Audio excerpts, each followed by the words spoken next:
Hello, Seafolk. Welcome to your second to last pre-open lab video. Congratulations for making it this far into the semester, and we're almost done with our entire research project. So big congratulations to you guys for that. In this video, I'm just going to be very brief. I'm just going to go over Titer, MTL stuff, and DNA extraction stuff, very minute details to mitigate any issues for repeats. But if you want to follow along, it's in lab manual pages 52 to 53 for the titer and then 72 to 76 for the DNA extraction, but not a ton of new information in this video. So one thing I want to make abundantly clear is that it's a repeat week. So if you did not achieve one of these things, a DNA concentration of at least 30 nanograms or a plate with 20 to 200 plaques on it, so you can get an accurate titer calculation, you're going to be coming into the open lab, right? One or both of these things need to be repeated, you're coming into the lab. If you achieved both of these, both A and B, you do not have to come into the lab for any reason, right? There's no protocol for you to do.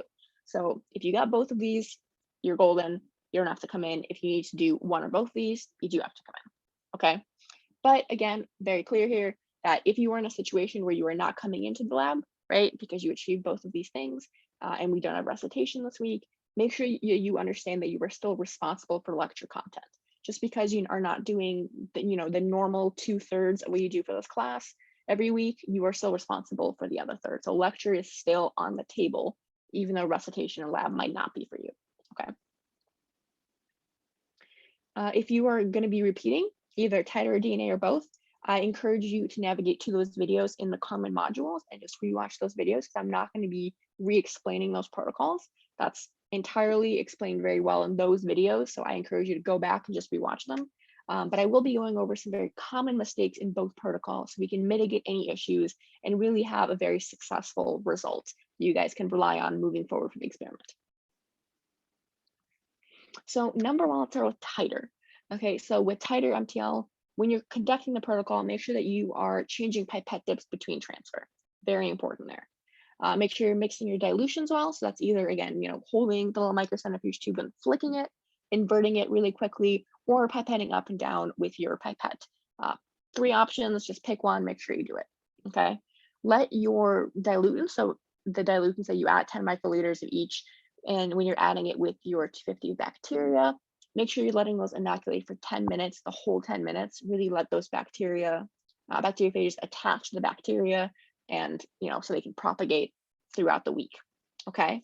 Number 4, make sure that you're taking a top auger out only immediately when you need it, okay? And then when you're pouring it, plate it immediately. Don't do all 5 culture tubes in a row and then plate them. Do them as plate them as you pour the top auger, okay?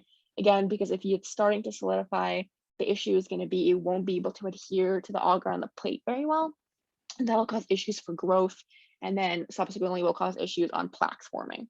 So make sure we're doing everything very quickly with the top auger. And then again, last one, pay attention to labels.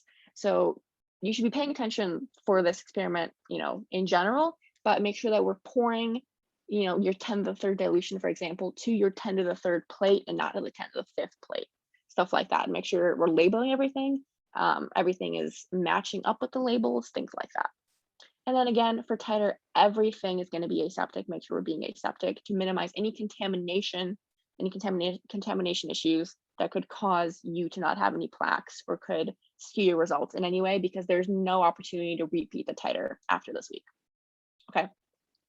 And then shifting gears into DNA extraction, again, just as a reminder, the only aseptic part of DNA extraction is going to be when you are allocating your lysate out. The rest does not have to be aseptic, okay? A big issue, I would say, is make sure that we are mixing the resin before we dispense it into your conical tube. So I would say a majority of the time, the TA actually allocated the resin for you, but if you're getting it yourself, make sure you are mixing that bottle before you allocate anything into a conical tube. The reason for that is that the beads in the resin settle out, and the beads is what the DNA adheres to, okay? So make sure it's within the solution before you allocate any into your tube. So just a really quick mixeroo, it'll be golden, okay? And then in terms of mixing, make sure you're mixing everything in your microcentrifuge tubes well. So what I mean by that specifically is the nuclease and the EVTA. So just invert it really quick to make sure it's mixed throughout the solution, okay? Very simple. Third one, don't let the DNA sit in the hot plate for too long. So this is going to be the step when you are evaporating your isopropanol. Make sure it's not in there for too long, 60 seconds, and that's it. Any longer could affect the concentration that you achieve. Okay. This fourth one is kind of a big issue I think we saw.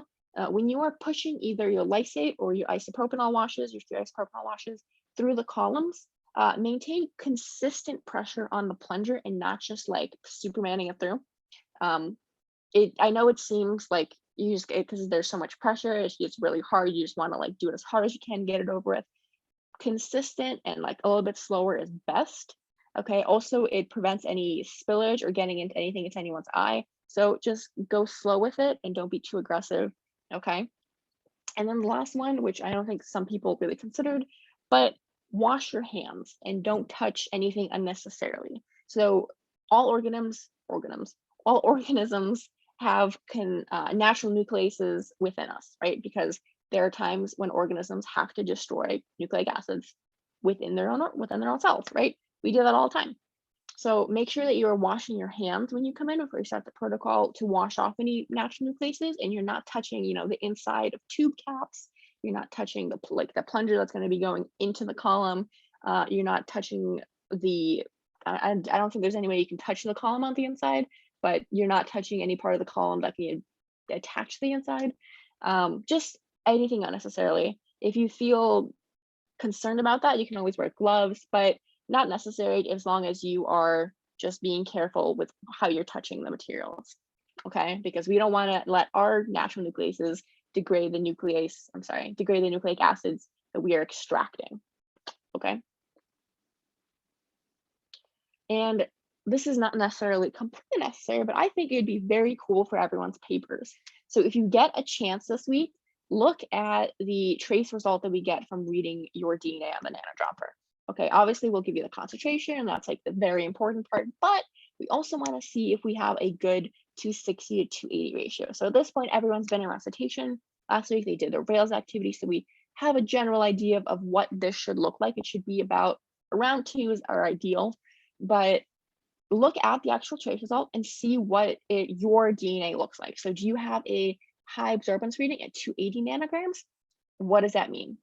Nanometers.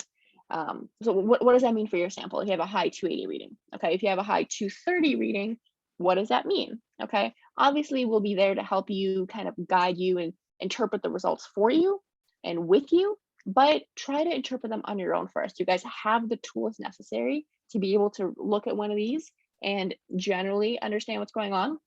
So I really encourage you to do so. If you can, we're able to extract these for you and give them to you to include into your paper if you want. You can take a photo. It'd be a great discussion point in your paper in the discussion section, especially if you did not get a very good DNA concentration or your restriction enzyme digest didn't end up doing so hot.